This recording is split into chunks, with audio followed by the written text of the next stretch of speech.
Alright, so thank you guys for watching the last video about what it feels like to have a panic attack.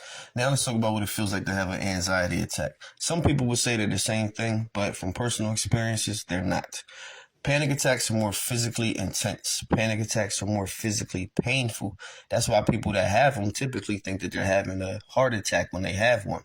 Now, panic attacks can last anywhere from a few minutes to maybe even 45 minutes. However, anxiety attacks can literally last for hours.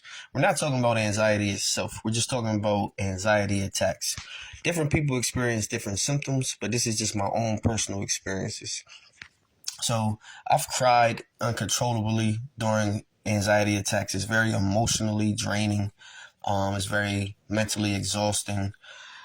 I don't know if you guys out there have ever felt a heart palpitation before, but you can basically feel like a cramping, twitching of your heart, which literally just brings on more anxiousness. It's like a crazy cycle of nervousness. And because one symptom just makes you think of another possible ailment, and it just keeps repeating like that. So when you're having that impending sense of doom that something is wrong, it's hard to convince yourself that you're okay. Now, you might be sweating, you might be shaking, you might have legs feeling wobbly, you might have numbness and tingling in your arms, but that's from the rapid heartbeat. When your heart is beating that fast, it's drawing blood in from other areas of your body. That's why we get that numbness, tingly feeling in our fingertips. Now, anxiety and anxiety attacks are really just our natural stress response system being a little out of whack. It's that fight or flight mechanism of our natural stress response.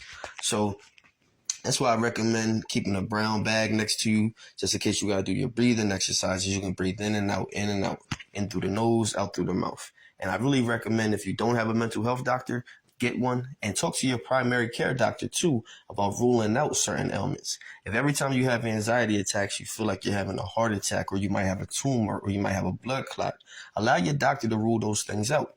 Get checked out for asthma, rule out lung conditions. That way, when you're having that shortness of breath, you can just reassure yourself that at least I know what it's not, as opposed to trying to predict what it is.